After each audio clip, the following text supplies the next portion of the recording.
Life వాతావరణాన్ని పరిస్థితులన్నీ కూడా మీ స్వాధీనం ఉంచుకొని ఈ గడిపే సమయం అంతా దీవెనకరంగా ఉంచుమని మహిమ పొందమని వచ్చిన వారందరూ బట్టి కూడా స్తోత్రాలు. ఇంకా ఎవరు ఏర్పాట్లు ఉన్నారో పిలిచిన వారు వారిని కూడా రచించమని, తెలియని వారు కూడా మీ వాక్యానికి తావివ్వడానికి చోటు ఇవ్వడానికి సహాయం చేసి మహిమ పొందమని, ఈ అమ్మాని కూడా ఈ యంత్రం ద్వారా దర్శించి మహిమ పొందమని యేసయ్య పరిశుద్ధమైన నామములో స్తుతించి ప్రార్థించి వేడుకుంటున్నాం తండ్రి. ఆమేన్. దయచేసి సమయంలో వాక్యం విందాం. దాసుడు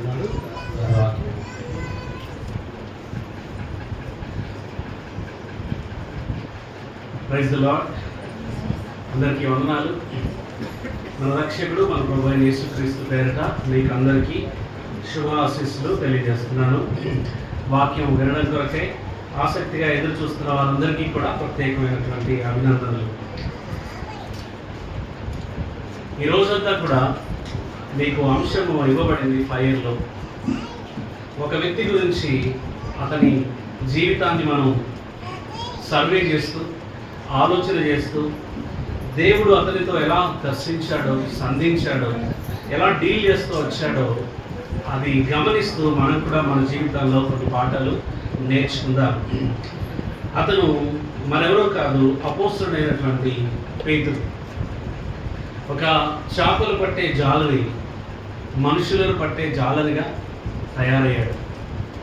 ఒక బిజినెస్ మ్యాన్, ఒక అపోస్తలుడిగా తీర్చిదిద్దబడ్డాడు. ఒక భయస్థుడు, పిరికివాడు, గొప్ప రోషం కలిగిన వాడిగా, ధైర్యశాలిగా మార్చబడ్డాడు, మలచబడ్డాడు. అలాగే సంఘమునకు ఒక స్తంభముగా పిలువబడినటువంటి ఆ వ్యక్తి జీవితం ఇక్కడ చేరున్న మనందరికీ కూడా చాలా దగ్గరగా ఉంటుంది, రిలవెంట్గా ఉంటుంది. ఇదంతా పలానా వాళ్ళకిలే, మన వల్ల ఎక్కడవుతుంది అన్నట్టు కాకుండా మనందరం కూడా రిలేట్ చేసుకోగలుగుతాము పేతురు యొక్క జీవితంతో.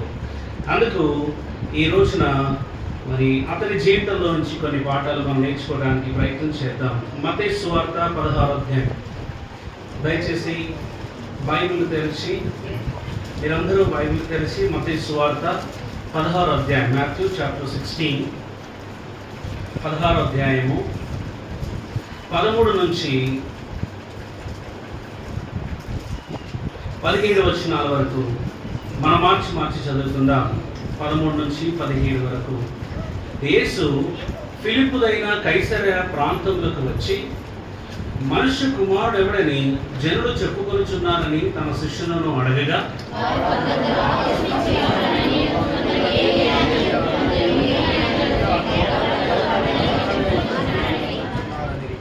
అందుకు ఆయన, మీరైతే నేను ఎవరిని చెప్పుకొనుచున్నారని వారిని అడిగాను.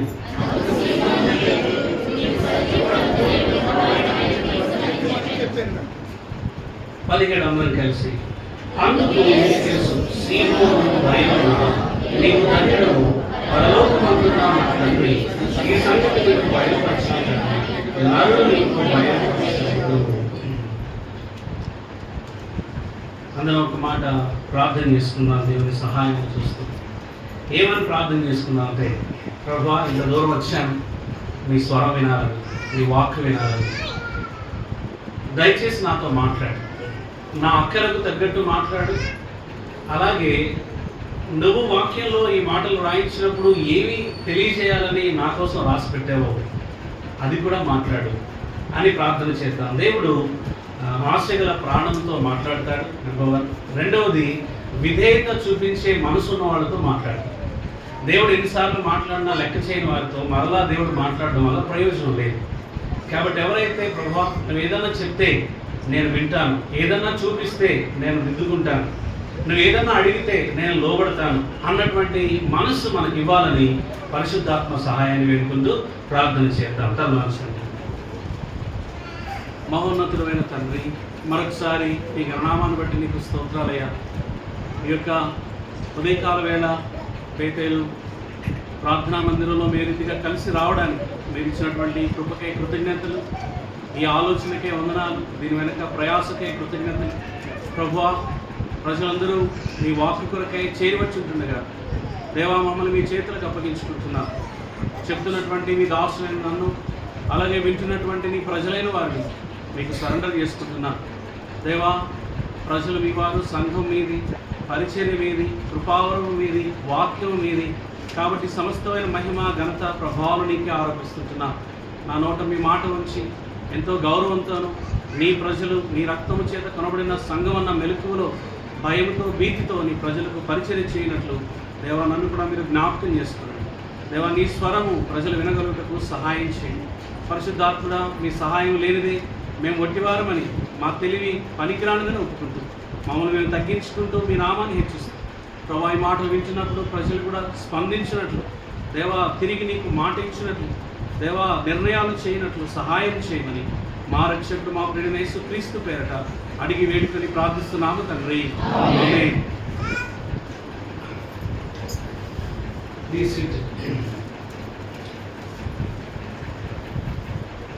ఇలా వాక్యం చెప్తా ఉన్నప్పుడు దేవుడు మనతో మాట్లాడతాడు.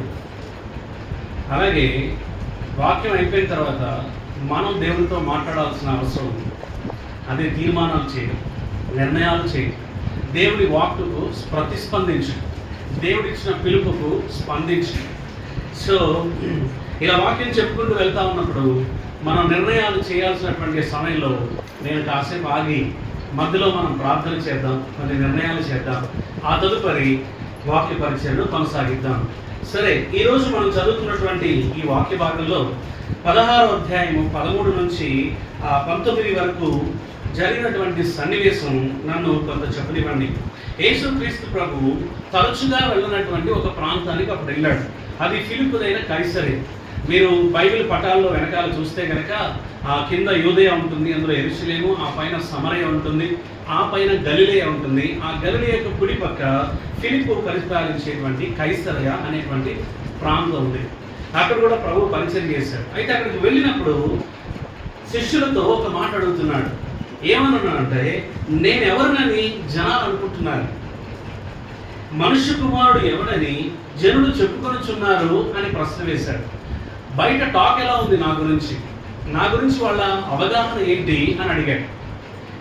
అప్పుడు వాళ్ళు ఏం చెప్తున్నారంటే, కొందరు బాప్తీసుమిచ్చి యోహాను అంటే, ఓ యేసుప్రభువా, మరి నువ్వు చేస్తున్నటువంటి ప్రసంగాలు, నువ్వు పరిచర్యలు ఖండిస్తున్న తీరు, ఇవన్నీ చూస్తా ఉన్నప్పుడు బాప్తీసుమిచ్చి యోహాన్ లాగానే ఉన్నాడే, ఒక ఫైరీ ప్రీచర్ లాగా ఉన్నాడే అని బాప్తీసుమిచ్చి యోహాన్ అనుకుంటున్నారు అని కొందరు అనుకుంటున్నారు. కొందరేమో ఏలియా లాంటి అద్భుతాలు, ఆశ్చర్యక్రియలు చేస్తున్నాడు అని ఏలియా అనుకుంటున్నారు. మరికొందరేమో ఇర్మియా లాగా భారముతో, కన్నీటితో పరిచర్య చేస్తున్నాడు, ఇర్మియా అయి ఉండొచ్చు అని, లేదా ప్రవక్తల్లో ఇంకొకరిని ఇలా అనుకుంటున్నారని వాళ్ళు రిప్లై చేశారు. ఇదంతా విన్న తర్వాత యేసు ప్రభువు, సర్లే కానీ వాళ్ళు ఏమేమి అనుకుంటున్నారో వాళ్ళ సంగతి పక్కన పెట్టండి, నేనెవరినని అసలు మీరేమనుకుంటున్నారు, మీ అభిప్రాయం ఏంటి, మీ గ్రహింపు ఏంటి, మీ ఆలోచన ఏంటి, నేనెవరినని మీరు అనుకుంటున్నారు, నన్ను ఎలా చూస్తున్నారు మీరు అన్నటువంటి ప్రశ్న సంధించాడు. వెంటనే మిగతా వాళ్ళు ఆలోచిస్తుండగానే పేతురు నోరు తెరిచి ఒక మాట అన్నాడు. ఏమన్నాడు? నీవు సజీవుడవగు దేవుని కుమారుడవైన క్రీస్తువు అని చెప్పెను. అయ్యా, నువ్వు బాప్తిస్మిచ్చి యోహాను కాదు, ఏలియావు కాదు, ఇర్మియావు కాదు, ప్రవక్తవి కాదు, నీవు క్రీస్తువి. You are the anointed one, you are the Messiah అని చెప్పినప్పుడు ప్రభు సంతోషించి ఒక మాట అన్నాడు. ఏమన్నాడంటే, అందుకు యేసు, సీమోను బర్యోనా అంటే యోహాను కుమారుడైన సీమోను, నీవు ధన్యుడవు. ధన్యుడు అంటే ఈరోజు మనం వాడుక భాషలో చెప్పాలంటే, సీమోను బర్యోనా, నువ్వు భాగ్యవంతుడవు, నువ్వు అదృష్టవంతుడవు, నువ్వు ధన్యుడవు, you are a blessed man. ఎందుకు అంటే, నేను ఎవరో అన్న సంగతి నువ్వు సరిగ్గా గుర్తించగలిగావు. అలా గుర్తించగలిగేటట్టు చేసింది నరులు, మనుషులు, రక్త మాంసములు కాదు కానీ ఎవరటమది? చదువుతాం ఆ మాట. పరలోకమందున్న నా తండ్రి ఈ సంగతి నీకు బయలుపరచనే కానీ నరులు అంటే రక్త మాంసములు నీకు బయలుపరచలేదు. యేసు క్రీస్తు ఎవరు అన్నటువంటి సంగతి పరలోకమందున్న తండ్రి పేతురుకి బయలుపరిచాడు. బయలుపరచడం అంటే మసకగా ఉన్న చోట క్లియర్గా కనబడేటట్టు చేయటం, ముసుగు తీయటం దాని ఒరిజినల్ మాటకు అర్థం. ఉదాహరణకు పెళ్ళిళ్ళప్పుడు పెళ్లి కుమార్తె ముఖం మీద వేలేస్తారు కదా, ముఖం కనబడినట్టే ఉంటుంది కానీ క్లియర్గా కనబడదు కదా. ఇప్పుడు వివాహం తుది దశకు వచ్చినప్పుడు ఏం చేస్తారు, ఆ ముసుగును తీస్తారు. తీసినప్పుడు క్లియర్గా కనబడుతుంది, దాన్ని అన్వేలింగ్ అంటారు. బయల్పాటు అన్న మాటకు అన్వేలింగ్ అని అర్థం అన్నమాట. ప్రత్యక్షత అన్న మాటకు కనపరుచుకోవటం అన్న మాటకు అది అర్థం. మసకగా ఉన్నది సరిగ్గా అర్థం కావట్లేదు, అప్పుడు క్లియర్గా అర్థమయ్యేటట్టు చేయటం. ఇది ఎవరు చేశారంటే, ఏ మనిషి నీకు సహాయపడలేదు పేతురు, ఇది మానవ జ్ఞానం కాదు, ఇది మనిషి ఇచ్చిన గ్రహింపు కాదు, పరలోకమందున్న నా తండ్రి నీకు ఇది తెలియజేశాడు, బయలుపరిచాడు, క్లారిటీ ఇచ్చాడు. అందుకని నీవు ధన్యుడవు. ఈ రోజు ఇక్కడ కూర్చున్నటువంటి మనము యేసు క్రీస్తు ప్రభు ఎవరో అని సరిగ్గా గుర్తించడము గొప్ప ధన్యత. ఆయన ఎవరో అని సరిగ్గా అర్థం చేసుకోవడం, లేఖనాల్లో పరిశుద్ధాత్మ సహాయంతో యేసు ప్రభుని క్లియర్గా చూడగలగటము ధన్యత, భాగ్యం. ఈ రోజున మనం కాసేపు ఆ పని పొందుకుందాం. పేతురు జీవితాన్ని అలాగా పరిశీలిస్తూనే పేతురుతో యేసు ప్రభు నడుచుకున్న తీరు, అతనితో డీల్ చేసిన తీరు, వ్యవహరించిన తీరులను బట్టి కూడా యేసు ప్రభుని మరికొంత అర్థం చేసుకోవడానికి దేవుడు మనకి సహాయం చేయనుగాక. ఇక్కడ కూర్చున్నటువంటి మీలో కూడా ఈ ప్రశ్న అడిగాను అనుకోండి, యేసు ప్రభు గురించి మీరేమనుకుంటున్నారు, మీ ఆలోచన ఏంటి? ఇక్కడ చాలా మట్టుకు క్లారిటీ వచ్చిండొచ్చు.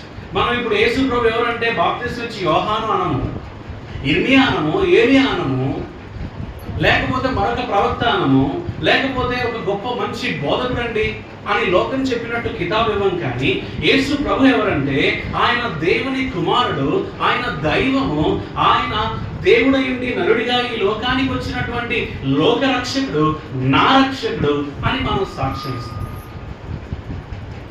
ఆయన వాక్యమై ఉన్నవాడు, ఆ వాక్యమే శరీరధారి అయి కృపాసక్తి సంపూర్ణంగా మన మధ్య నివసించినటువంటి ఆ దేవుడు అని చెప్తాం. ఈ గ్రహింపు మనకి ఎవరిచ్చారంటే లేఖనాల్లో పరిశుద్ధాత్మ దేవుడు అనుగ్రహించాడు. ఇప్పుడు ఇది అర్థం చేసుకున్నాం కాబట్టి ఆ రక్షకుడిని మన రక్షకుడిగా స్వీకరించిన విశ్వాసులం అయ్యాం. ఆ క్రీస్తుని వెంబడిస్తున్న కారణం చేత క్రైస్తవులం అయ్యాం. మనం కూడా ధన్యులమే. అయితే ఈ ధన్యతలో పెరిగే అవకాశం ఉంది. ఎలాగంటే యేసు క్రీస్తుని మరి దగ్గరగా తెలుసుకోవడం ద్వారా, ఆయన వ్యవహార శైలిని, ఆయన ఇతరులతో పనిచేసే తీరుని అర్థం చేసుకోవడం ద్వారా మరింతగా ఆయనకు మనం దగ్గర కాగలుగుతాం. మనం కూడా పేతురు వలె రూపాంతరము చెందుతాం. ఇప్పుడు ఈ పేతురు జీవితాన్ని మనం అలాగా టైం లైన్లో చూసుకుంటూ వెళ్దాం. కొన్ని సన్నివేశాల్లో నుంచి కొన్ని విలువైన పాఠాలు మనం నేర్చుకుందాం. మొట్టమొదట పరిచయం ఎప్పుడు అసలు యేసు ప్రభు సీమోను పేతురు కలుసుకున్నటువంటి మొదటి సందర్భం. సరే కానీ సీమోను అంటున్నాం, కేఫా అంటున్నాం, పేతురు అంటున్నాం. ఏంటి ఇన్ని పేర్లు? ఇంకో పేరు కూడా ఉంది, షిమియోన్. అరబిక్లో షిమియోన్ అంటారు. దాన్ని వాడుక భాషలో సైమన్, సీమోను అంటారు. అయితే యేసు క్రీస్తు ప్రభువే ఇతనికి ఒక పేరు పెట్టాడు. ఏమని పెట్టాడు? కేఫా అని పెట్టాడు. కేఫా అన్నటువంటి ఆ అరబిక్ మాటకు అర్థం ఏంటంటే బండాల, రాయి అని అర్థం. ఇప్పుడు ఈ అరబిక్లో ఉన్నదాన్ని గ్రీకు తర్జుమాదారులు లేదా గ్రీకు మాట్లాడతారు. ఆ సందర్భంలో దాన్ని పెట్రోస్ అని అంటారు. ఆ పెట్రోస్ అంటే రాయి అని అర్థం గ్రీకు. ఆ పెట్రోస్ అన్న పదం వచ్చే పేతురు, పీటర్ అన్నటువంటి మాట వచ్చింది. అందుకే ఆయనకి మీ పేరు ఒకే పేరు వివిధ భాషల్లో అలాగనమాట. ఇప్పుడు మొదటి సందర్భం ఎప్పుడు? రండి, యోహాను సువార్త 1వ అధ్యాయం. మొదటి పరిచయం, ఫస్ట్ ఎన్కౌంటర్ విత్ జీసస్ పీటర్ది ఎప్పుడంటే యోహాను సువార్త 1వ అధ్యాయం 35వ వచనం నుండి. మరునాడు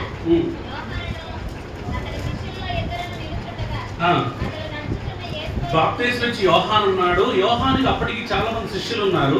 అందులో ఇద్దరు శిష్యులు ఆయనతో పాటు నిలబడి ఉండగా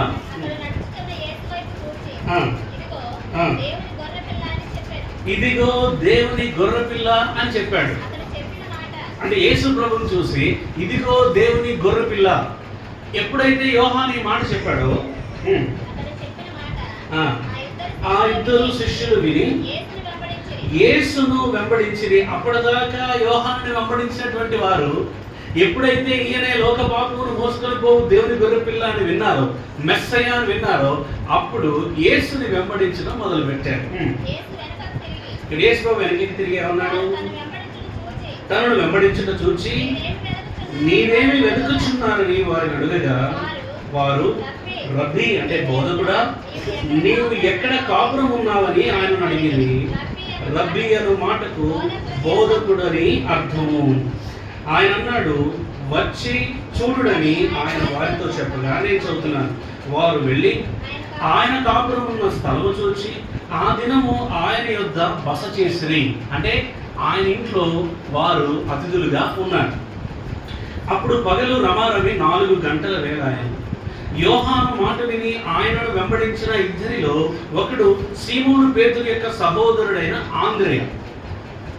ఇతడు మొదట తన సహోదరుడైన సీమోనును చూచి మేము మెస్సయ్యను కనుగొంటిమని ఆయనతో చెప్పి యేసు వద్దకు అతని తోడుకొని వచ్చెను. మెస్సియా అను మాటకు అభిషిక్తుడని అర్థము.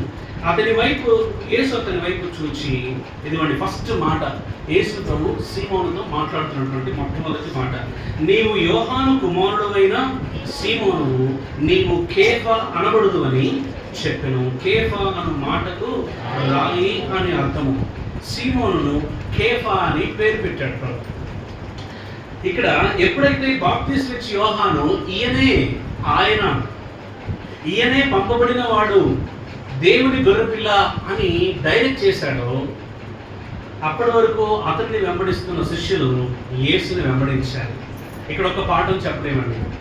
మనం కూడా విశ్వాసులుగా, క్రైస్తవులుగా ఇతరులను క్రీస్తుకి పరిచయం చేస్తూ ఉన్నప్పుడు మన వైఖరి కూడా ఎలా ఉండాలంటే, మెల్లిగా మనల్ని గౌరవిస్తున్న వారు, మన దగ్గర నేర్చుకుంటున్న వారు, వారు మెల్లిగా యేసు వైపు చూసి యేసుని వెంబడించేటట్లు చేయాలి.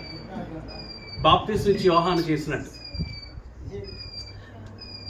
ఆయన శిష్యులు వెళ్ళిపోతుంటే అరే బాబు ఎక్కడికి వెళ్తున్నారు, నన్ను వదిలిపెట్టి అనలేదు. మీరు వెంబడించాల్సిన వ్యక్తి ఆయనే, మీరు ఆయన వెనకే వెళ్ళాలని ప్రోత్సహిస్తూ వచ్చాడు. అలాగా మన వైఖరి కూడా ఉండాలి. ఇతరులని క్రీస్తు వెనకాలకి నడిపించాలి, క్రీస్తుని వెంబడించేటట్టు చేయగలగాలి. అలా వెళ్తుండగా వారు ఏమడిగారంటే, రబ్బీ నువ్వు ఎక్కడ కాపురం ఉంటున్నావు? Wear do you stay? నువ్వు ఎక్కడుంటున్నావు అంటే, యేసు ప్రభు పలానా వీధిలో, పలానా స్ట్రీట్లో, పలానా డోర్ నెంబర్లో ఉంటున్నాను అని చెప్పలేదు. ప్రభు ఒక మాట అన్నాడు. ఏమన్నాడు? వచ్చి చూడండి. అంటే నాతో పాటు రండి, మీరు వచ్చి చూడండి అంటే వారు అలాగా ఆయన వెనకాల వెళ్ళి ఆయన కాపురున్న స్థలము చూచి ఆ దినమున ఆయన యొద్ద బస చేసిరి. ఇప్పుడు పేతురు యేసు ప్రభు ఫస్ట్ ఎన్కౌంటర్ గురించి మాట్లాడుకునే ముందు ఇక్కడ ఇంకొక మాట మీకు చెప్పలేమండి. నాకు 26 సంవత్సరాల వయసు ఉన్నప్పుడు ఒక దైవజనుడు వాక్యం చెప్తున్నప్పుడు అందులో ఈ మాట ప్రస్తావించగా ఈ మాట నా హృదయంలో చాలా లోతుగా ముద్రించబడింది. ఏ మాట అంటే, వచ్చి చూడుడి, కమ్ అండ్ సీ. ఆ లేత వయసులో అప్పటికే నేను పరిచారకుడిగా సంఘంలో బాధ్యతలు నిర్వహిస్తూ ఉన్నాను.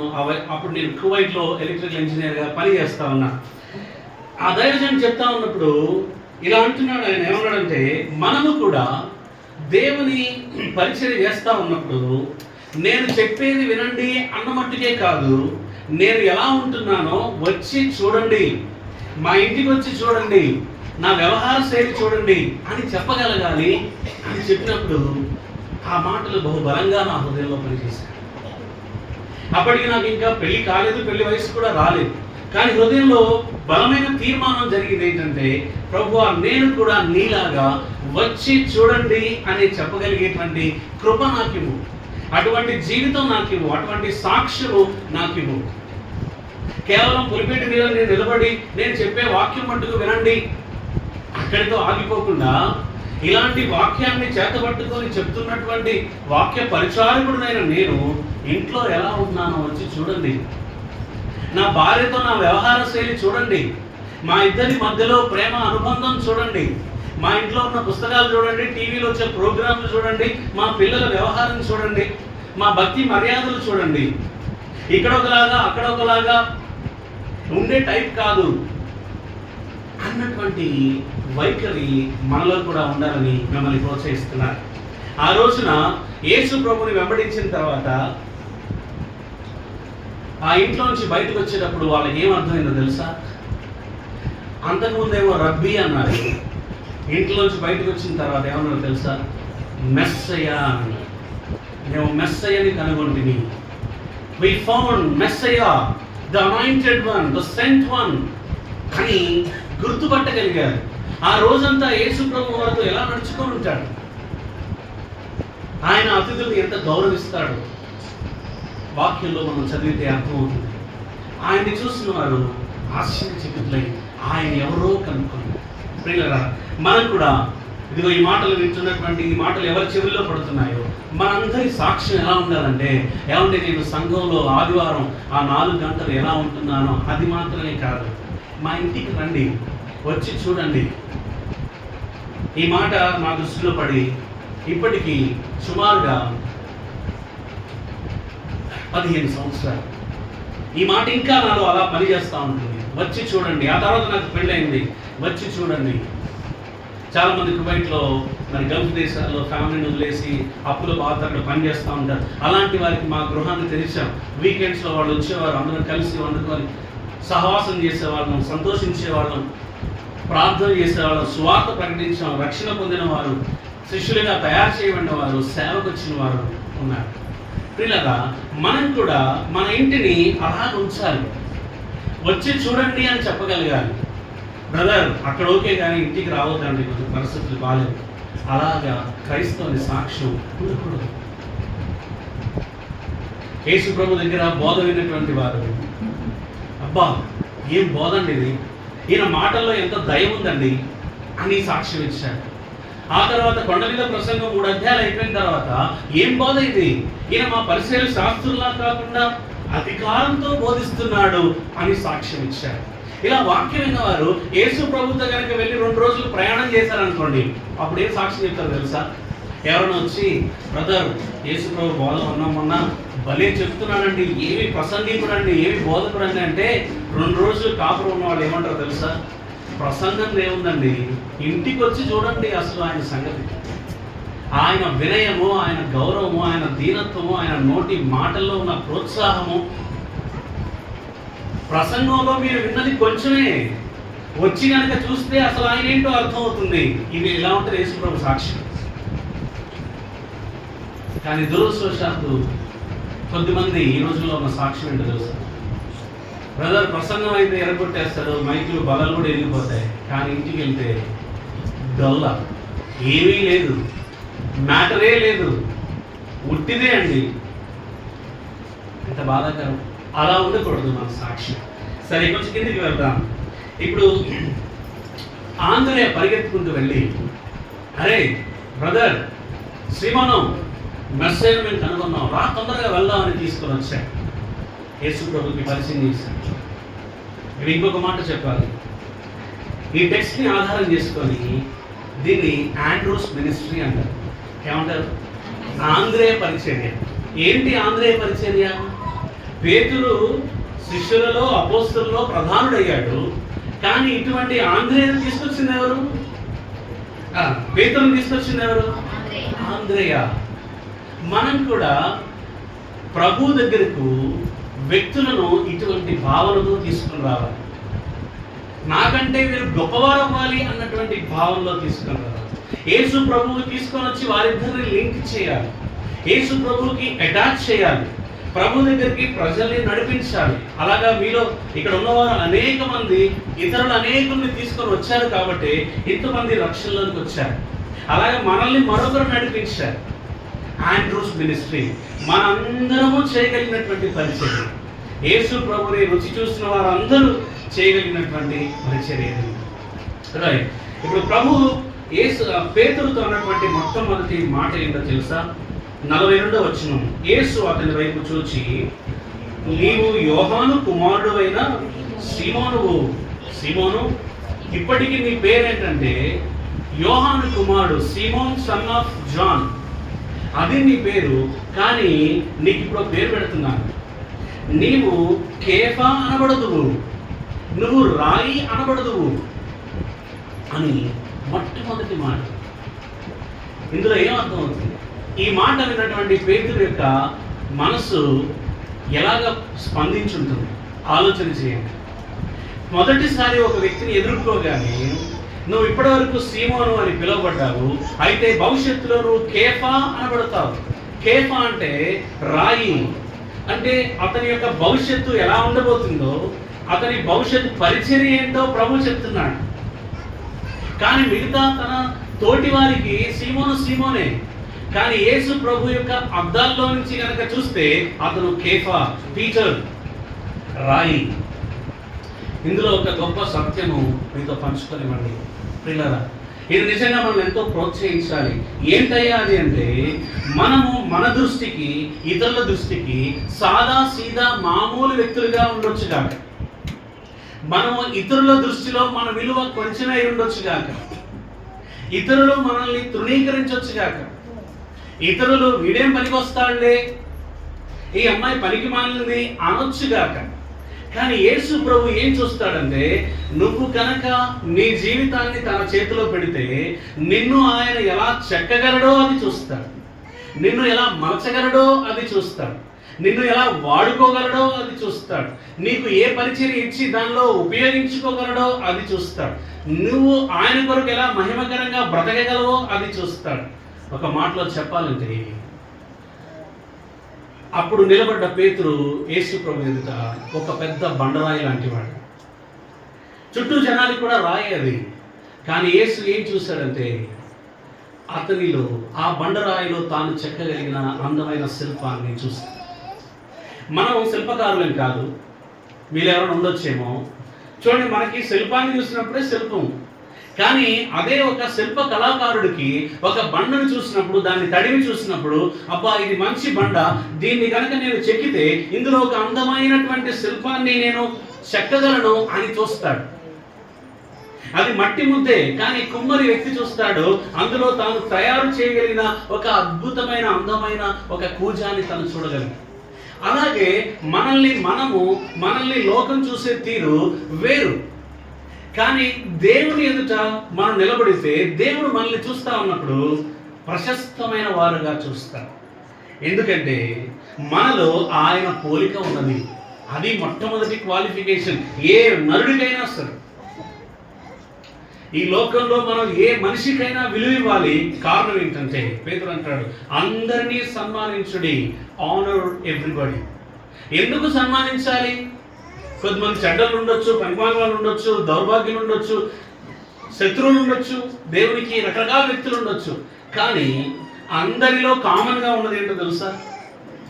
దేవుని యొక్క పోలిక. అందుకు అందరినీ మనం గౌరవించాలి, ఎవరిని తోలనాటానికి వీల్లేదు. రెండవ అర్హత ఏంటో తెలుసా? ప్రతి మనిషి కొరకై యేసు క్రీస్తు తన ప్రాణం ఇచ్చాడు. అది మనిషి యొక్క బర్త్. ఈ సత్యాన్ని అంగీకరించిన వాడు ఏం చేస్తాడో తెలుసా? అప్పుడు తనని దేవుని అద్దాల్లోంచి చూసుకుంటాడు. నేను పనికి మానవాడిని, నేను ఎందుకు పనికిరాను, నేను ఎందుకు పుట్టాను, ఉన్నా ఒకటే పోయినా ఒకటే అన్న వంటి వ్యర్థమైన మాటలు మాట్లాడం మనం. I am the child of living God. నేను సజీవుడైన దేవుని కుమారుడును, కుమార్తెను. నేను యేసు క్రీస్తు ప్రభు యొక్క వధువును. నేను నా యజమానుడైన ప్రభు యొక్క దాసుడను, దాసురాలను. నేను నా దేవుని కుటుంబములో సభ్యుడిని, సభ్యురాలను. This is our identity and this is our worth. ఇది మన గుర్తింపు, ఇది మన యొక్క విలువ. ఇది ఎప్పుడు అర్థమైందో తెలుసా? నువ్వు ప్రభు యొక్క నిలబడినప్పుడు, ప్రభువు నీతో చెప్పినప్పుడు. ప్రియులారా, ఇక్కడ ఉన్నవారు మీరు మీ గురించి ఏమనుకుంటున్నారో నాకు తెలియదు. కానీ ఒక మాట ఆలకించండి. మీరు ప్రభు ఎదుట నిలబడితే కనుక, ప్రభు యందు నమ్మిక ఉంచితే కనుక, ప్రభు మీకేం చెప్తాడో తెలుసా? మిమ్మల్ని ఆయన ఎలాగా మలచబోతున్నాడో చెప్తాడు. ఇక్కడ నుంచి 20 ఏళ్ల తర్వాత నువ్వేంటో చెప్తాడు. నీ భవిష్యత్తు అంతా తెలిసినవాడు, నిన్ను చెక్కగలిగేవాడు, నిన్ను మార్చేవాడు, నిన్ను తీర్చిదిద్దేవాడు, నీకు విలువనిచ్చినవాడు, నీకు అర్హత యోగ్యత ఇచ్చినవాడు నీవి అసలైన విలువ చెప్తాడు. కొన్నిసార్లు మనం ఏం చేస్తామంటే దేవుడు మనల్ని ఎంత గొప్పగా చూస్తున్నాడో అది మర్చిపోయి మనుషులు ఎవరో ఏదో అన్నారని దాన్ని బట్టి బాగా కృంగిపోతాం, బాగా నిరసిల్లిపోతాం, హట్ అయిపోతాం, ఎఫెండ్ అయిపోతాం, గింజుకుంటాం. ఎవరో ఏదో మాట అన్నారని మన విలువ మారుతుందా? మీరు ఇక్కడ ఉన్నారా? ఆలోచిస్తున్నారా? ఇలా చెప్పనివ్వండి సిస్టర్స్. ఉదాహరణకు మీ మెడలో ఒక బంగారం గొలుస్తుంది. మాలాంటి ఒక నలుగురు వచ్చి మేము ఏమన్నా అంటే, సిస్టర్ గారు అది బంగారం కాదండి, ఉట్టిదే అండి, మీరు భలే వాళ్ళే, అది నకిలీ అండి, అది రోల్డ్ గోల్డ్ అండి, మీరు ఎందుకు అలాగే బంగారం అని అనుకుంటున్నారు, వేసుకుంటున్నారు అని నేను చెప్పాను. తర్వాత ఇంకో బ్రదర్, ఇంకో సిస్టర్, ఒక నలుగురు వచ్చి చెప్పారు అనుకోండి, అంతే తీసి పడేస్తారా? ఎందుకు తీయరు? మీరు డబ్బులు పెట్టి కొన్నారు కాబట్టి దాని విలువేంటో తెలుసు. మీకు మనుషుల అభిప్రాయం మీ వస్తువు యొక్క విలువను మార్చలేదు. ఒకవేళ అంతకీ మీకు విపరీతమైన డౌట్ వచ్చింది అనుకోండి, ఎవరిని అడగాలి అసలు నకిలీ అని? నేనేమో ఆల్రెడీ అది నకిలీ అని చెప్తున్నాను, కానీ నేను కంసాలిని కాదు. కానీ గోల్డ్ స్మిత్ దగ్గర తీసుకెళ్ళాను అనుకోండి, ఒక గీటర్ తీసుకొని ఇలా అని, ఇది ఒరిజినల్ అమ్మా, ఎవరన్నారు నకిలీ అని? ఎవరు చెప్పారు? తెలియని వాళ్ళు ఏదో అనుంటారులే అంటే అప్పుడు ధైర్యంగా మళ్ళీ వేసుకుని బంగారమే. మన నిజమైన విలువ దేవుని దగ్గర దొరుకుతుంది. It is God who gives us value. ఆయన దగ్గర నీ సత్తు ఏంటో తెలుసు, ఆయన దగ్గరే నువ్వు ఎంత ఇంపార్టెంటో తెలుస్తుంది. లేకపోతే దేవుడై ఉండి మానవుడిగా దిగి వచ్చి నీలాంటి వాడి కోసం, నాలాంటి వాడి కోసం ఆయన ప్రాణం పెట్టడం ఏంటి? ఒకవేళ ప్రాణం పెట్టాడు అంటే మనం విలువ ఎంత గొప్పది, మనం ఆయన దృష్టిలో ఎంత విలువైన వారు. పిల్లరా, మనుషుల అభిప్రాయాలకు బెండైపోయి, నష్టపోయి, కన్నీళ్లు గారుస్తూ, కుంగిపోయి నీ జీవితాన్ని తప్పుగా ఆలోచించుకో. దేవుడు నీ గురించి ఏమంటున్నాడో అదే లెక్క, మిగతా అన్ని సున్నా. అలాగని నాకు సాక్ష్యం ఉన్నా లేకపోయినా నో ప్రాబ్లం అండి అలా ఆలోచించారు, అది కాదు.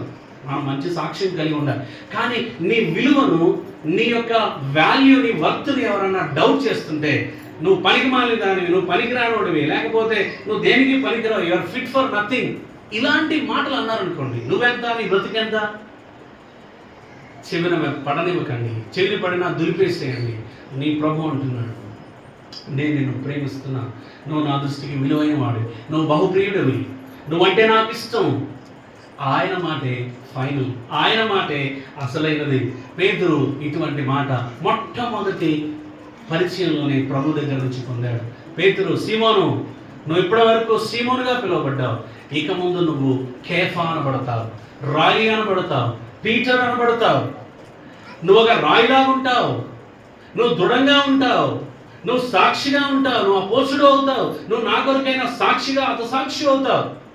సంఘం నీ మీద ఆనుకుంటుంది, సంఘాన్ని నువ్వు నడిపిస్తావు అని మొదటి పరిచయంలోనే ఒక రాగా ఉన్నటువంటి సైమన్ని పీటర్గా చూశాడు యేసుక్రీస్తు ప్రభు. ఇది మొట్టమొదటి పాఠం అండి. మన దేవుడు సర్వజ్ఞుడు అని ఒక పేరున్నాయి, అంటే హృదయాంతరంగాలు ఎరిగినవాడు అని. మన దేవుడు సర్వజ్ఞాని, భవిష్యత్ అంతా తెలిసినవాడు. నువ్వు ఈ రోజున, మనకి ఈ రోజే, కానీ దేవుడు రేపేంటో, ఎల్లుండేంటో, 10 సంవత్సరాల తర్వాత ఏంటో, అసలు నిత్యత్వం ఏంటో తెలిసినవాడు కనుక ఆయన చేతిలో మన జీవితం పెట్టినప్పుడు ఆయన చెక్కేటువంటి తీరు అమోఘంగా ఉంటుంది, ఆశ్చర్యకరంగా ఉంటుంది. ఆయన మాటల్లో సత్యము. అందుకే ఆయన ఆదికాండలో మనం చదువుతాము, అబ్రాముగా ఉన్నటువంటి అబ్రాముని ఏమని పేరు మార్చాడు? అబ్రహాము. అబ్రాము అన్న మాటకు అర్థం ఎగ్జాల్టెడ్ ఫాదర్ అని, అంటే హెచ్చించబడిన తండ్రి అని అర్థం. కానీ ఆయన మరో పేరు పెట్టాడు, అబ్రహాము అని పేరు పెట్టాడు. అబ్రహాము అంటే అనేక జనములకు తండ్రి అని, అనేక జనములకు తండ్రి, ఫాదర్ ఆఫ్ మల్టిట్యూడ్. అప్పటికి అబ్రహాముకి ఎంతమంది పిల్లలు ఈ పేరు పెట్టినప్పుడు? ఏమండి? ఎవరూ లేరు. పిల్లలు లేరు, ఇస్సాకు పుట్టలేదు, అప్పటికి గర్భవతి కూడా కాలేదు. కానీ భవిష్యత్తు తెలిగిన దేవుడు, ఆశీర్వదించే దేవుడు, అబ్రహామును ఎలా ఆశీర్వదించాలో తెలిసిన దేవుడు ముందుగానే నువ్వు అబ్రహాము అనబడతావు. ఇప్పుడు అది నమ్మిన అబ్రహాము, ఏమండి మీ పేరెంట్స్ సార్ అని అడిగాను అనుకోండి, అబ్రహాము అనడు, ఏమంటున్నాడు? అబ్రహాము. అబ్రహాము అంటే ఏంటి సార్ అర్థం? అనేక జన్మలకు తండ్రి. అయ్యబాబు ఏమన్నా సార్ మీకు ఎంతమంది అండి పిల్లలు? ఇంకా పిల్లలు లేరు, దేవుడు ఇస్తా అన్నాడు. ఇది విశ్వాసం. దేవుడు చెప్పాడు కాబట్టి ఇస్తాడు. ఐయామ్ అబ్రహాం, నేను అబ్రహాముని. అలాగే యాకోబుకి దేవుడు ఇంకో పేరు పెట్టాడు. దేవుడే పెట్టాడు. ఏం పెట్టాడు? ఇశ్రాయేలు. మోసగాడు, మడమను పట్టుకునేవాడు కాస్త దేవునితో పోరాడి గెలిచినావు. ఎందుకంటే నువ్వు ఇప్పుడు తండ్రి దగ్గర నుంచి, అన్న దగ్గర నుంచి పారిపోయినటువంటి ఒక సామాన్యమైన వ్యక్తులు యాకోబు. కానీ నేను నిన్ను ఇశ్రాయేలుగా దీవిస్తున్నాను, ప్రపంచానికి దీవెనకరంగా ఉంచుతున్నాను.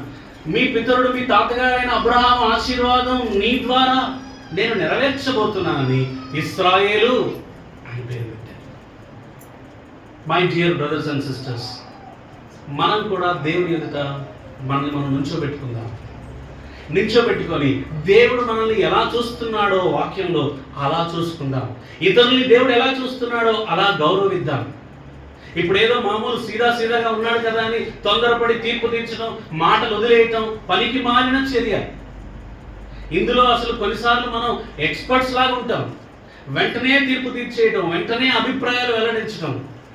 పలానా వాడా ఏముందిలేదు సార్, వదిలేండి, లేటు, ఆడంత పనికిమానం లేదు, దేనికి పని చేయడండి, అతను వేస్ట్, అసలు వేస్ట్ దేనికి లేదండి. నో. నేను ఒకసారి ఒక మాట విన్నాను, వేరే ఒక సెక్యులర్ పర్సన్ దగ్గర నుంచి. ఏమన్నానంటే, we can judge an older man because we know who he is, but we can never judge an young man because we don't know who is going to be.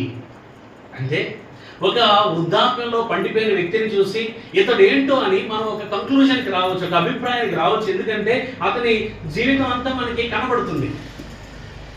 కానీ అదే ఒక యవనస్తుని చూసి ఇతను ఇంతే అని మనం చెప్పకూడదు, చెప్పలేము, ఇతని వల్ల ఏం కాదని చెప్పలేము. ఎందుకంటే రేపొద్దున ఈ పిల్లవాడు పెరిగి ఎంత గొప్పవాడు అవుతాడో మనకు తెలియదు.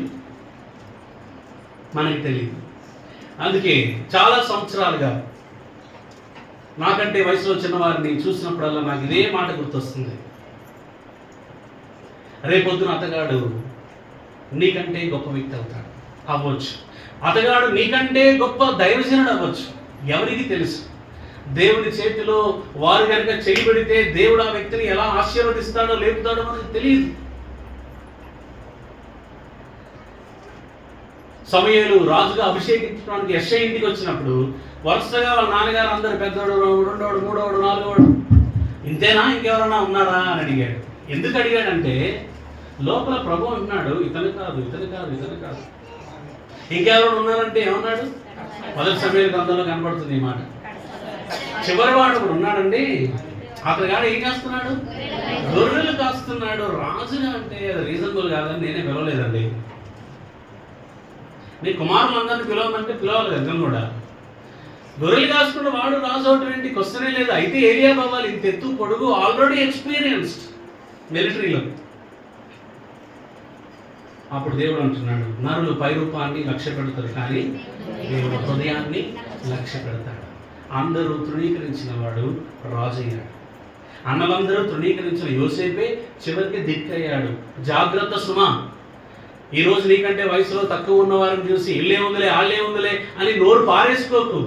రేపొద్దున దేవుడు వారిని దీవించి వాడుకొని హెచ్చించినప్పుడు వారి నోట ఏ సాక్ష్యం ఉండాలో తెలుసా? పలానా అంకుల్ అండి, నాకు ఏమీ లేనప్పుడు, నేను బచ్చగాళ్ళగా ఉన్నప్పుడు నన్ను ప్రోత్సహించాడు, నన్ను ఎంకరేజ్ చేశాడు, నా ఎదుగుదలలో ఆయన పాత్ర ఉందండి, ఆంటీ పాత్ర ఉందని సాక్ష్యం ఉండాలి. అంతేగాని నేను కుర్రవాడిగా ఉన్నప్పుడు వీళ్ళు తృణీకరించారండి, నేనంటే లెక్కే చేయలేదు, తోలనాడారు అన్న సాక్ష్యం విన్నారనుకోండి, మీరే తలదించుకుంటారు, మీరే నోరు మూసుకుంటారు. ఇది మొట్టమొదటి అనుభవంలో మనం నేర్చుకునేటువంటి పాఠము. ప్రియులారా, దేవుడు నిన్ను ఎలా చూస్తున్నాడంటే ఆయన దృష్టిలో విలువైన వ్యక్తిగా చూస్తున్నాడు. నువ్వు కనుక ఆయన చేతిలో చేయబడితే, ఆయన వెంబడిస్తే నిన్ను ఎలా చెక్కుతాడో అది చూస్తున్నాడు, ఎలా ఆశీర్వదించగలడో అది చూస్తున్నాడు, నీ భవిష్యత్తుని చూస్తున్నాడు. నువ్వు ఇప్పుడు సీమోనువే, కానీ నువ్వు కేఫాగా మార్చబడతావు, పేతురుగా మార్చబడతావు. O dear church, let us be encouraged. మనుషుల అమాయకపు మాటలు, కొన్నిసార్లు అనవసరమైన మాటలు, కొన్నిసార్లు అవమానించే మాటలు, ఇవన్నీ పీకి పారేయండి, ఏరి పారేయండి. దేవుడు నీ గురించి ఏమంటున్నాడో అది మాత్రమే ఉండనివ్వండి. ధైర్యంగా ఉంటావు, తల వంచుకొని మౌనంగా ఉంటావు, ప్రభువు హెచ్చింపు కొరకు ఆయన చేత చెక్కబడతావు. జీవితం నెమ్మదిగా ఉంటుంది, హృదయంలో సమాధానం ఉంటుంది. ఇది సీమోను పేతురు మొదటిసారి ప్రభువుని ఎదుర్కొన్నప్పుడు జరిగినటువంటి సంగతి. ఇక రెండవ సందర్భం చూడండి, లూకాసు సువార్త రెండవ సందర్భం, లూకాసు సువార్త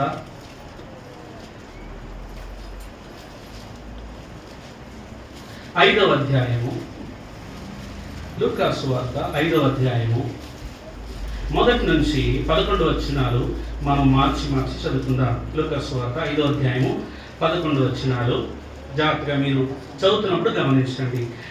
బహుజన సమూహము దేవుని వాక్యము వినుచు ఆయన మీద పడుచుండగా ఆయన గెన్నేసరతు సరస్సు తీరమున నిలిచి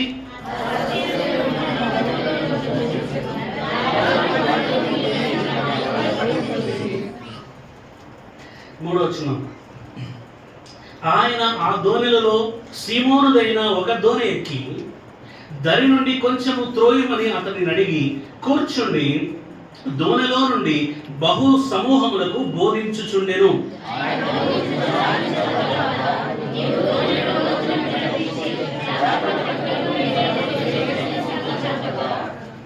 సీమోను, ఏలినవాడా, రాత్రి అంతయు మేము ప్రయాసపడితిమి గాని మాకేమీ దొరకలేదు, అయినను నీ మాట చొప్పున వలలు వేతునని ఆయనతో చెప్పెను.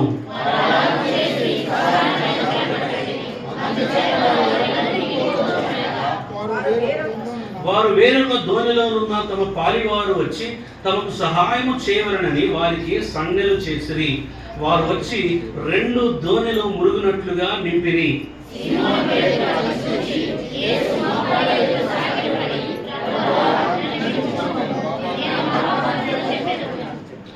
ఏలైనగా వారు పట్టిన చేపల రాశికి అతడును అతనితో కూడా ఉన్నవారందరూ విస్మయం ఉందిరి.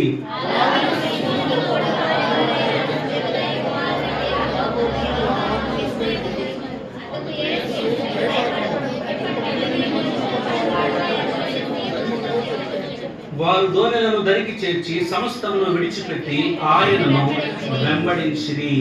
శిష్యుడిగా ఉండటానికి పిలుపు అందుకుంటున్నటువంటి పేతురుని ఇక్కడ చూస్తున్నాం. A call to be a disciple and the follower of Jesus Christ. ఈ సన్నివేశం రెండవది కాదు, యాక్చువల్గా రెండవది దీనికంటే ఒకటి ముందుంది. జస్ట్ గుర్తు చేస్తాను. 4వ అధ్యాయం 38-39 వచనాల్లో యేసు ప్రభు బోధించుట చాలించిన తర్వాత పేతురు ఇంటికి వస్తాడు. పేతురు ఇంటికి వచ్చినప్పుడు పేతురు యొక్క అత్తగారు జ్వరముతో మంచం పట్టుంటుంది. అప్పుడు ఏం చేస్తారంటే వాళ్ళు ఆయన ఇంటికి రాగానే, ప్రభువా మరి ఇదిగో ఇంట్లో పరిస్థితి ఇలా ఉంది, పలానా ఆవిడకి అనారోగ్యంగా ఉందని కబురు చేస్తారు. చెప్పగానే ఆయన ఏం చేస్తారంటే ఆమె చెంత నిలబడి జ్వరమును గద్దెంపగానే అది ఆమెను విడిచిపోయింది. అలాగా యేసు ప్రభు యొక్క మొదటి పలుకుల్లోని ప్రోత్సాహం వినడమే కాదు, రెండవదిగా యేసు ప్రభు యొక్క మాటలో ఉన్నటువంటి శక్తిని కూడా చూశాడు, స్వస్థతను కూడా చూశాడు పేతురు. అందులోంచి ఒక పాఠం చెప్పమంటారా? ప్రభు ఇంటికి రాగానే ఇంట్లో ఒక రోగి ఉంది. ఆయన వెంటనే వాళ్ళు ఏం చేశారంటే యేసు ప్రభుకి మ్యాటర్ చెప్పారు, విషయాన్ని చెప్పారు. చేయగలిగిన వాడు, స్వస్థపరచగలిగిన వాడికి వినతి అందజేశారు. ప్రభువా కొంచెం కనికరించేయా అని. పాఠం ఏంటంటే మన జీవితాల్లో కూడా ఏ పరిస్థితులు మన చెవిలు పడ్డా, అది సంతోషమైనా, అది నొప్పి కలిగించేదైనా, అది ప్రశంస అయినా, అది అవమానమైనా, వెంటనే ప్రభు దగ్గరికి వచ్చి అది తెలియజేయాలి. మన ఈ మధ్యలో ప్రభు దగ్గరికి చేరినటువంటి దైవజన్ జేసీరావు గారు అంకుల్తో ఒక చిన్న ప్రయాణం. నేను గల్ఫ్లో ఉండగా కోవిడ్ టైంలో ఆన్లైన్లో వాక్యం చెప్తూ ఉన్నప్పుడు ఆయనకి ట్రాన్స్లేట్ చేస్తూ ఉండేవాడిని తెలుగు. ఒకసారి మేము మాట్లాడుకుంటున్న సందర్భంలో ఈ మాట చెప్పాడు. అది లూకాసు సువార్తలో ఉంటుందన్నమాట. ఈ సలహా మీకు కూడా నేను మీతో పంచుకోవాలని అనిపిస్తుంది. 6వ అధ్యాయము, మార్కు సువార్త 6వ అధ్యాయము 30వ వచనం. Mark's gospel chapter 6 verse 30. అంతటా అపోస్తలులు యేసు వద్దకు కూడి వచ్చి తాము చేసినవన్నీ బోధించినవన్నీ ఆయనకు తెలియజేసిరి. ఈ మాట చూపించి ఏమన్నాడంటే, నీ జీవితంలో పొద్దున్న లేచిన దగ్గర నుంచి ఏమేం చేశావో రాత్రి పడుకునే పోయే ముందు యేసు ప్రభుకి రిపోర్ట్ చేయి. అన్నీ అని చెప్పు, ప్రభా ఇలా జరిగింది అక్కడ పరిచర్య, ఇక్కడ ఉద్యోగంలో పరిస్థితి, అప్పటికి ఇంకా పూర్తికాల సేవకు రాలేదు, దేవుని పని వర్క్ చేసుకుంటూ దేవుని పరిచయం చేస్తాను. అలాగా మన విషయాలన్నీ దేవునితో తెలియచేయాలి. అనేక వచనాలు ఉన్నాయి. ఫిలిప్పి 4:6 నుంచి వచనాలు కూడా ఇదే చూస్తాం. మీ యొక్క ప్రార్థన విన్నపములను కృతజ్ఞతాపూర్వకంగా ఆయనకు తెలియజేయండి. మన పరిస్థితులు, మన హృదయంలోని సంఘర్షణ అంతా ఆయనకు తెలియాలి. అంటే సర్వజ్ఞుడు, అంతా తెలిసినవాడు, ఆయనకు తెలియని విషయమే లేదు. కానీ నువ్వు చెప్పాలని కోరుకుంటున్నాడు, నువ్వు పంచుకోవాలని కోరుకుంటున్నాడు, నువ్వు ఆయన్ని నమ్మాలని కోరుకుంటున్నాడు, ఆయన మీద ఆధారపడాలని కోరుకుంటున్నాడు, ఆయనకు జవాబుదారీగా ఉండాలని కోరుకుంటున్నాడు. కాబట్టి చెప్పమంటున్నాడు. ఏదొచ్చినా మనము వెంటనే ఆయనకు తెలియజేయాలి. ఆయనకు నువ్వు చెప్పని రహస్యం ఏది ఉండకూడదు. ఆయనకు చెప్పకుండా నువ్వు మోసే బాధ ఏది ఉండకూడదు. Tell him, share with him, made known unto God. దేవునికి తెలియజేయండి. అలా వారు తెలియజేశారు కాబట్టి యేసు ఆమెను ముట్టాడు. ఇప్పుడు ఆవిడ ఏం చేస్తుంది? లూకాసు వార్త 4:39 చివరిలో ఏముంది? వెంటనే ఆమె లేచి వారికి ఉపచారము చేయసాగెను. అబ్బా, ఆవిడ కమిట్మెంట్ ఏంటి తెలుసా? ప్రభువా, చావు బతుకులో ఉన్నదాన్ని లేపావు, ఆరోగ్యం ఇచ్చావు, ఇక ఈ ఆరోగ్యం నీకోసమే, ఈ ఆయుష్ నీకోసమే, ఈ బలం నీకోసమే, ఈ స్వస్థత నీకోసమే, నీ పనికే. ఇవాళ రేపు ఎట్లుందంటే పరిస్థితి, అందేదాకా ఒకటి, అందిన తర్వాత మరొకటి అన్నట్టు. ప్రభు దీవించే వరకు ఒకటి, ఇక దీవించిన తర్వాత అడ్రస్ గల్లంతు, ఎక్కడున్నారో తెలీదు. ఈరోజు కొద్దిమంది లేమిలో, కొదువలో, అక్కరలో, కన్నీటిలో, బాధలో ఉన్నప్పుడు ప్రభు పాదాలను వదలలేదు. దేవుడు కనికరించి ఆశీర్వదించాడు, హెచ్చించాడు, వర్ధల చేశాడు, కొదువుగా ఉన్న వాటిని ఇచ్చాడు. ఇప్పుడు వాళ్ళు ఎక్కడ కనపడరు. అది సరైన వైఖరి కాదు పిల్లలు. దేవుడు ఏదైనా ఇస్తే అది ఆయన కోసమే అన్నది బైబిల్ చెప్తున్నటువంటి నియమం. ఇప్పుడు 5వ అధ్యాయం సన్నివేశం, 3వ సందర్భం. యేసు ప్రభు పేతురు. అక్కడ యేసు ప్రభు నిలబడి వాక్యం చెప్తున్నాడు సరస్సు తీరంలో. ఇక్కడ వీళ్ళందరూ వలలు కడుక్కుంటా వింటా ఉన్నారు. కాసేపటి సీమను ఈ బోట్ ఎక్కాలి, ప్రభు ప్లీజ్ కమ్. ఎక్కి కూర్చున్న కొంచెం లోపలికి పోయి జనాలు పడుతున్నారు. అక్కడ కూర్చొని బోధ చేస్తుంటే ఆ వలలు పట్టుకొని బోధంతా వింటున్నాడు సీమోను పేతురు. యేసు ప్రభు మాటలు వింటున్నాడు, ఆ మాటల ప్రభావం పడుతుంది. ఇలా ఉండగా ప్రసంగం అయిపోయింది. ప్రభు అన్నాడు, పేతురు కొంచెం లోపలికి పోయి, సీమోను అప్పటికి ఇంకా సీమోను లోపలికి నడిపించు, వలలు వెయ్యి అని చెప్పాడు. అప్పుడు ఏమన్నాడు? ఏలినవాడా. చూడండి, అప్పటికి ఇంకా ప్రభువా అన్న దగ్గరికి రాలేదు. ఇంకా ఏలినవాడా, రాత్రి అంతా మాకేమి దొరకలేదు, మేము ప్రయాసపడ్డాం కానీ మాకేమీ దొరకలేదు, అయినను నీ మాట చొప్పున వలలు వేతుము. అక్కడ అతని మామూలుడు కాదు, సీమోను వెల్ ఎక్స్పీరియన్స్ ఫిషర్మెన్, ఎంతో అనుభవం ఉంది ఆ వ్యాపారంలో, వేటలో. పగలు చేపలు పడవు, వేటకి ఎవరు వెళ్ళరు, అది అతనికి తెలుసు. పగటి పూట వలలు సరిగ్గా పనిచేయవు, అది కూడా తెలుసు. కానీ ప్రభు చెప్పాడు కాబట్టి, యేసు ప్రభు అన్నాడు కాబట్టి ఏమంటున్నాడంటే, అయినను నీ మాట చొప్పున వలలు వేతుము. మొన్నేమో ఎంకరేజ్మెంట్, ప్రోత్సాహకరమైన మాట విన్నాడు. ఆ తర్వాత ఏమో అత్తగారిని స్వస్థపరిస్తే ఏదో ఉంది ఇంట్లో అనుకున్నాడు. ఇందాకటి దాకా బోధ చెప్తే ఈయన మామూలుడు కాదు, ఏలినవాడా అని అన్నాడు. కాబట్టి నీ మాట చొప్పున వలలు వేస్తానని విశ్వాసంతో విధేయత చూపించి వలలు వేసి విస్తారమైన చేపలు పడ్డాయి. లాగలేకపోతున్నారు, వల మిగిలిపోతుంది. అరే అని తన స్నేహితులను, పాలివారిని పిలిచారు, బిజినెస్ పార్ట్నర్స్ పిలిస్తే వాళ్ళు కూడా వచ్చారు. ఇక 2 దోణలు నింపునట్లు విస్తారమైన వేట పడింది. బిత్తరపోయారు, విస్మయం చెందారు, ఆశ్చర్యం. ఇంపాసిబుల్ ఇది. ఎందుకు? చేపలు ఇలాగ పడటమే గొప్ప సంగతి. ఎప్పుడన్నా చూస్తుంటారు వారు లైఫ్ టైంలో, కానీ పట్టపగలు ఇంత చేపలు పట్టడం ఎప్పుడు వారు చూడలేదు, ఎప్పుడు వినలేదు. ఇదే మొట్టమొదటిసారి ఆ చేపల రాశిని చూసి వారు విస్మయం చెందారు, ఆశ్చర్యం చెందారు. ఈ మహా అద్భుతం తన కన్నుల ఎదుట చూసినటువంటి పేతురు యొక్క రెస్పాన్స్ ఏంటి? పేతురు యొక్క స్పందన ఏంటి? చదువుదామా? 8వ వచనం. 8వ వచనం. సీమోను పేతురు యేసు మోకాళ్ళ ఎదుట, ఎందుకంటే బోట్లో ఆయన కూర్చొని ఉన్నాడు. ఇలా కూర్చొని ఉంటే ఆయన ఎదుట సాష్టాంగపడిపోయాడు. మోకాళ్ళ ఎదుట సాగిలపడి, ప్రభువా నన్ను విడిచిపోము, నేను పాపాత్ముడునని చెప్పాను. ఎందుకంటే వారు పట్టిన ఆ రాశికి వారు విస్మయము చెందారు. ప్రభువుని చూశాడు, వేటను చూశాడు. ఒకటి అర్థమైంది పేతురికి. ఏమర్థమైంది? ప్రభువా నేను పాపాత్ముడు. ప్రభువా అని మొదటిసారి పిలుస్తున్నాడు. Lord, LORD, capital. ప్రభువా, మెస్సయ్యను అలా పిలుస్తారు. నేను పాపాత్ముడని, నన్ను విడిచిపో. నువ్వు ఇక్కడ ఉండడానికి నేను యోగ్యుడను కాదు, నువ్వు పరిశుద్ధుడవు. సాధారణంగా ఏం చేయాలి? ఇంత రాసి చూసినప్పుడు దీన్ని ఏ మార్కెట్లో అమ్మాలి, ఎంత డబ్బు వస్తే ఎక్కడ దాచిపెట్టాలి, ఎవరెవరికి ఎంత కట్టాలి, ఎక్కడ కూడబెట్టాలి, ఎక్కడ ఇన్వెస్ట్ చేయాలి, ఇవేమీ రాలేదు పేతురు మనసులోనికి.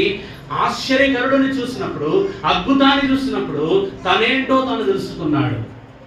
యేసు యొక్క దైవత్వాన్ని, పరిశుద్ధతను చూసినప్పుడు తనలో పాపాన్ని చూసుకున్నాడు. వెంటనే సాగిలపడి, ప్రభువా నేను పాపాత్ముడను. పేతురు యొక్క అటెన్షన్ చేపల మీద లేదు, యేసు మీద ఉంది.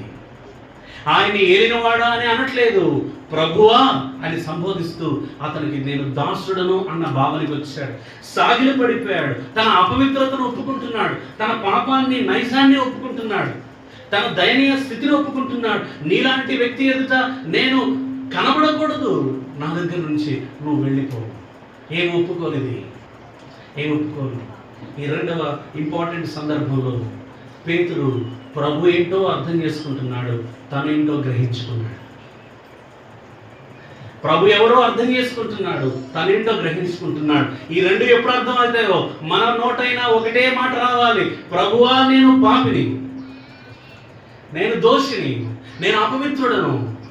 మనకు తెలుసు యెషయా గ్రంథం 6వ అధ్యాయంలో యెషయా భక్తుడు దేవుని యొక్క దర్శనాన్ని చూస్తూ అంతకుముందు 5వ అధ్యాయంలో మీకు శ్రమ, మీకు శ్రమ, మీకు శ్రమ, మీకు శ్రమ అని ప్రవచించి హెచ్చరించిన వాడు దేవుని యొక్క పరిశుద్ధతను, వైభవాన్ని, మహిమను, ఆరాధనను ఎప్పుడు చూస్తాడో నాకు శ్రమ అంటున్నాడు. ఓ అంటూ మీ అంటున్నాడు.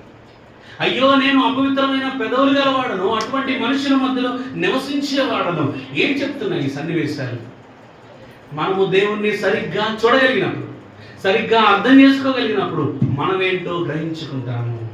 మనం ఎంత తక్కువ వారమో, మనం ఎంత నీచులమో, ఎంత పాపులమో, మన యొక్క చీకటి ఎంత భయంకరమైనదో, మన రహస్య జీవితము ఎంత పనికిమాలిందో, ఎంత శిక్షకు అర్హమైందో గ్రహించుకొని తల వంచి సాగిలపడతాం.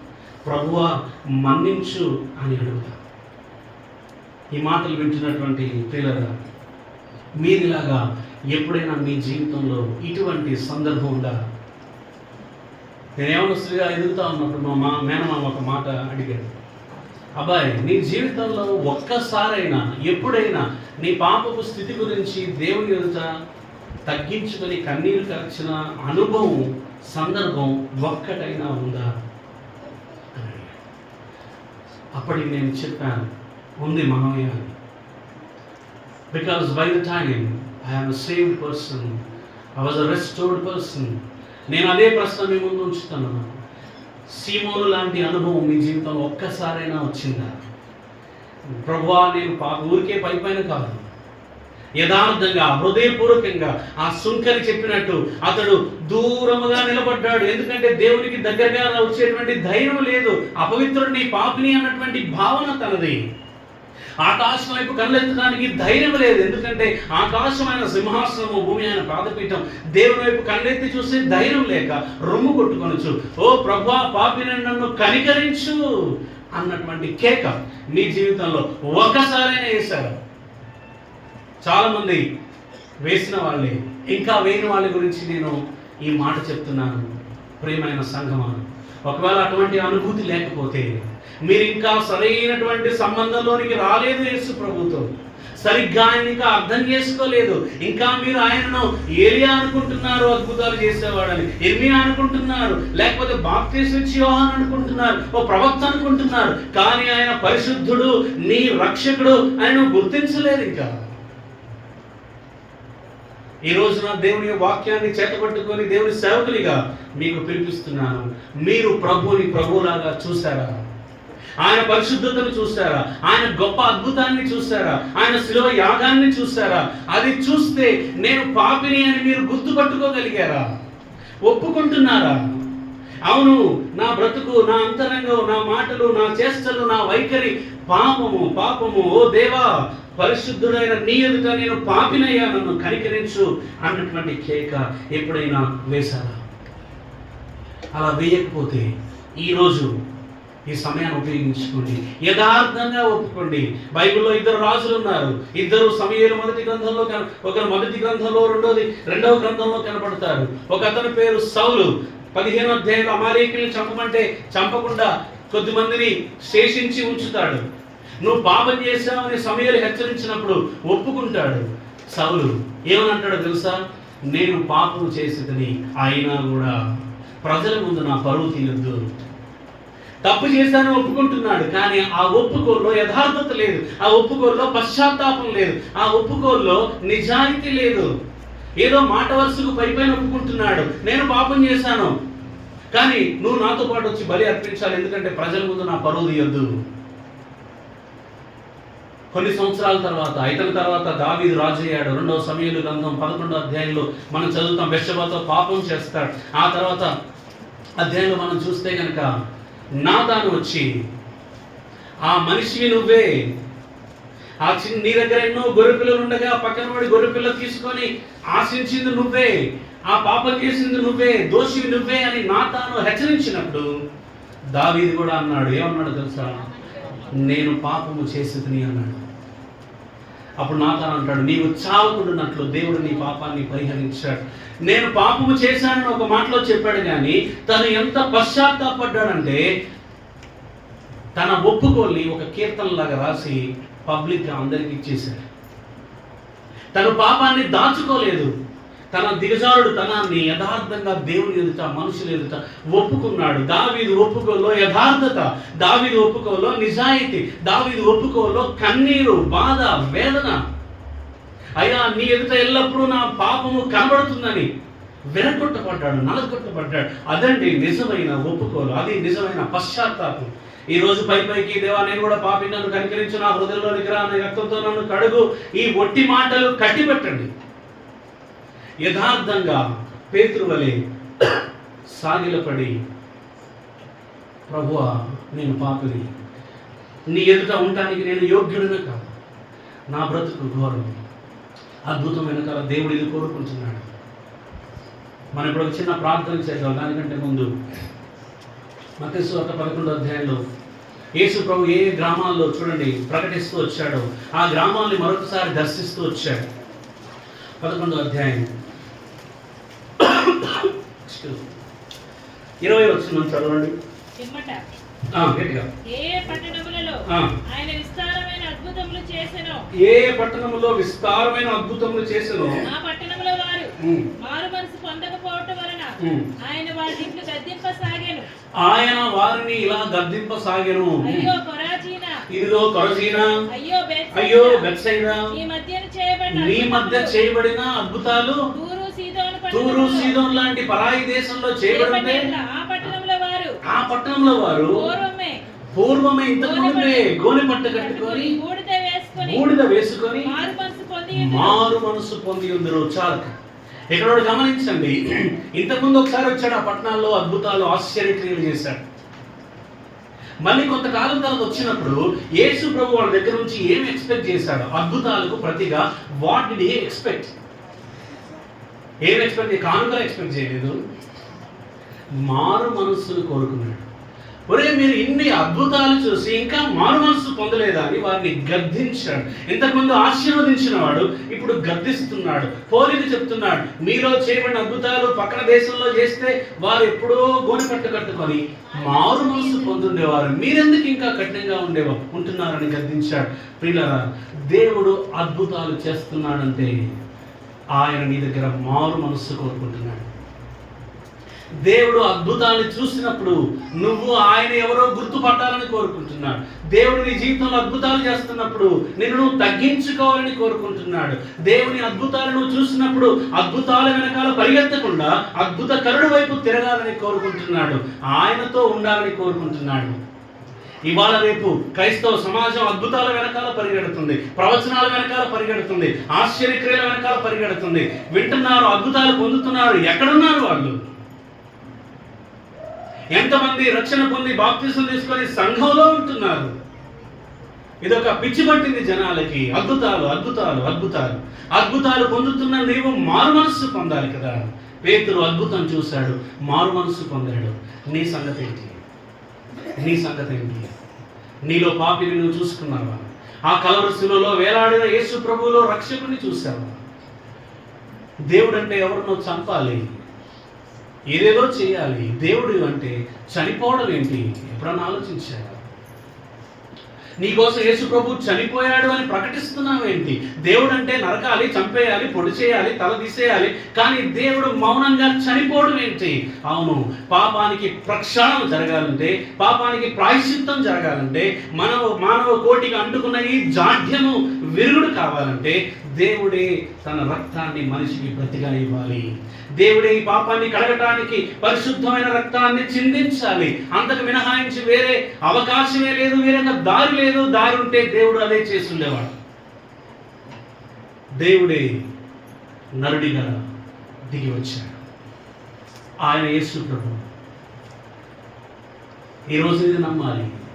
నేనెవరు నన్ను అనుకుంటున్నావు అని యేసు అడిగితే, యేసయ్య నువ్వు నా కొరకై దిగి వచ్చిన దైవ మానవుడిని, నువ్వు నా స్థానంలో బలి అయిపోయినటువంటి నా గొర్రె పిల్లవి, నువ్వు నా జీవితానికి రక్షకుడవు, నువ్వు నా జీవితానికి ప్రభుడవు, నేను దాసుని దాసురాలను ఇదిగో నీకు అప్పగించుకుంటున్నాను. ఇది మన రెస్పాన్స్. పిల్లరా, ఈ ఉదయకాలం ఈ మాట ఇంకా చెప్పని వారు ఇక్కడ ఎవరైనా ఉంటే ఈరోజు ప్రభు పాదాలు పట్టుకొని, ప్రభువా నేను పాపిని, నువ్వు పరిశుద్ధుడవు, నేను శిక్షకు పాత్రురాలిని, కానీ నువ్వు ఆ శిక్ష భరించి నా కొరకై మరణించి సమాధి చేయబడి తిరిగి లేచిన సజీవుడవు, నన్ను పిలుస్తున్నావు. ఇదిగో నీ దగ్గరికి పాపిగా వస్తున్నాను, తప్పిపోయిన వ్యక్తిగా వస్తున్నాను, పాడైపోయిన వ్యక్తిగా వస్తున్నాను, ఓడిపోయిన వ్యక్తిగా వస్తున్నాను. నన్ను కనికరించు, నా పాపమంతటిని కడిగి పరిశుద్ధపరిచి నీ బిడ్డగా చేసుకో, నాకు నూతన జీవితం ప్రసాదించు. నువ్వు నన్ను ఎలా చూస్తున్నావో నన్ను నేను అలా చూసుకునేటట్లు సహాయం చేయి. చేద్దామా ప్రార్థన? అందరూ మోకరించండి, మోకాళ్ళ మీదకి రండి. Please come on your news. Joy, can you please come on join చేస్తాం. అందరూ మోకాళ్ళ మీదకి రండి. ఎవరూ అటు ఇటు చూడద్దు. చాలా గంభీరమైనటువంటి సమయంలో ఉన్నాం. చాలా గంభీరమైన సమయం. ఇదిగో దేవుడు ఈ రోజున తన ఉద్దేశ ప్రకారమే నేను ఇక్కడికి తీసుకొని వచ్చాడు. తన మనసులో ఈ భారాన్ని నీకు తెలియజేశాడు. తనెవరో నీకు చూపించుకుంటున్నాడు, నువ్వెవరో కూడా చూపించాడు. డియర్ బ్రదర్ అండ్ సిస్టర్, సీమోను పేతురు వలె ఆయన ఎవరో గుర్తించి నువ్వెవరో గుర్తించాలని మనం చేస్తున్నాం. పాపిగా ఆయన దగ్గరికి రావాలని, పాప క్షమాపణ కొరకే వేడుకోవాలని, పాపపు ఒప్పుకోలు చేయాలని మిమ్మల్ని ఆహ్వానిస్తా ఉన్నాను. నిన్ను నువ్వు తగ్గించుకొని, బడాయి విడిచిపెట్టి, మాట విడిచిపెట్టి, భయాన్ని విడిచిపెట్టి, యథార్థంగా పరిశుద్ధుడైన దేవుని ఎదుట పాపిగా నిన్ను తగ్గించుకుని, అదే శ్రేష్టమైనటువంటి స్థలం. Humble yourself, confess your sin. ప్రభువా నేను పాపిని, నన్ను క్షమించు, నన్ను కడిగి పరిశుద్ధపరచు, నీ బిడ్డగా నన్ను చేసుకో. నీ రక్తంలో నా ప్రతి పాపము కడుగు అని ఒప్పుకొని చేద్దాం.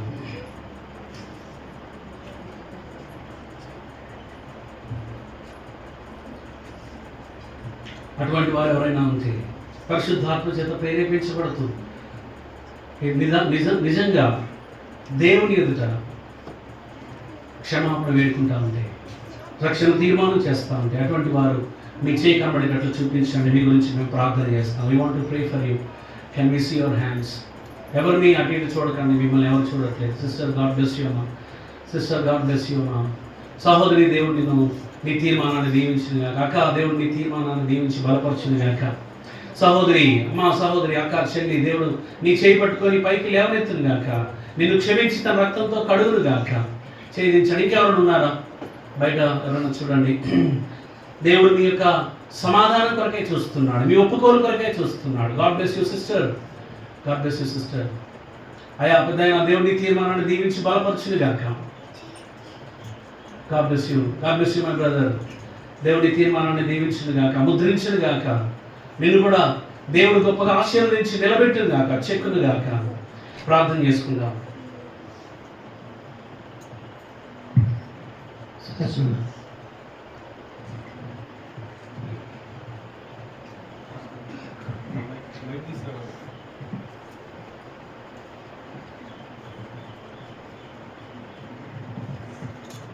ప్రేమ పరిపూర్ణుడమైన మా పరలోకపు తండ్రి, ఈ పరిశుద్ధమైన నామమునకు వందనములు స్తోత్రములు చెల్లించుకొంచుంటున్నాం.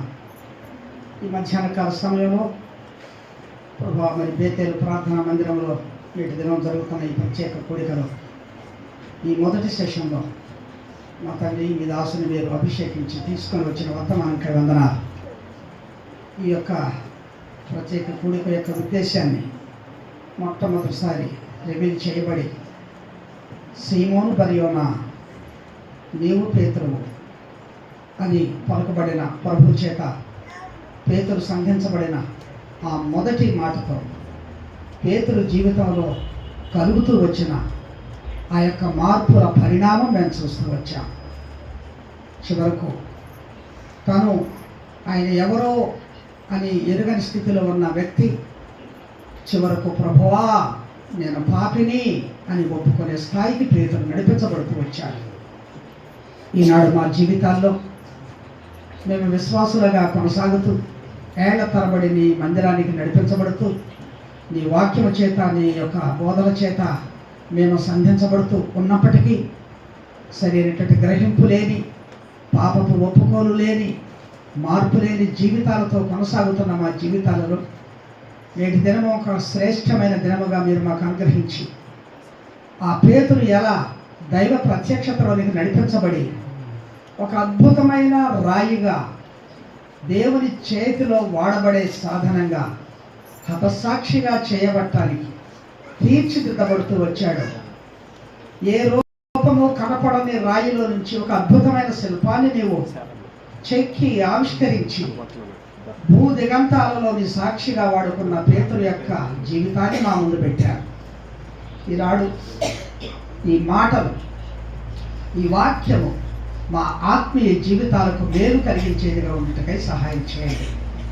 మొదటి సెషన్లోనే ఈ యొక్క కూడిక ఉద్దేశ్యము ఆవిష్కరించబడింది.